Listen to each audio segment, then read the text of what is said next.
જય જય જય શ્રી રામ.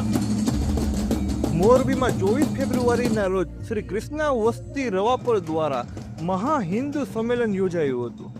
આ મહાસંમેલનમાં પ્રખ્યાત ધર્મગુરુ સ્વામી આત્માનંદ સ્વામીજી દ્વારા રાષ્ટ્રપ્રેમ અને સંસ્કૃતિની જાગૃતિ માટેના તેજાબી અને ઓજસ્વી વક્તવ્ય આપવામાં આવ્યું હતું.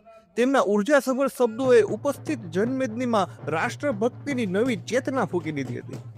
સ્વામીએ પોતાના સંબોધનમાં જણાવ્યું હતું કે ભારતની સંસ્કૃતિ, સંસ્કાર અને પરંપરાઓ વિશ્વમાં અનન્ય છે અને તેને જાળવવી દરેક હિન્દુની પ્રથમ જવાબદારી છે. તેમણે યુવા પેઢીને સંસ્કાર, એકતા અને રાષ્ટ્રીય એકરૂપતાના માર્ગે આગળ વધવા માટે આહવાન કર્યું હતું. તેમણે ભારપૂર્વક કહ્યું હતું કે ધર્મ અને રાષ્ટ્ર એકબીજાના પૂરક છે. જ્યારે રાષ્ટ્ર મજબૂત બને છે ત્યારે સંસ્કૃતિ પણ સુરક્ષિત રહે છે. તેમના આ શબ્દો પર સભામાં જોરદાર તાળીઓના ગડગડાટ સાથે તેમનું સ્વાગત કરવામાં આવ્યું હતું. મહાસંમેલનોમાં મોટી સંખ્યામાં સંતો, મહંતો, હિન્દુ સમાજના આગેવાનો ઉપસ્થિત રહ્યા હતા.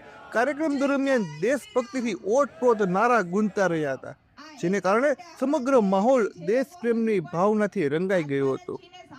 આ કાર્યક્રમમાં વિવિધ સાંસ્કૃતિક કાર્યક્રમો પણ રજૂ કરાયા હતા, જેને જોઈને પણ લોકો મંત્રમુગ્ધ થઈ ગયા હતા. કાર્યક્રમના અંતે સર્વે ઉપસ્થિત લોકોએ રાષ્ટ્રહિત અને સમાજ હિત માટે એકજૂટ રહીને કાર્ય કરશે.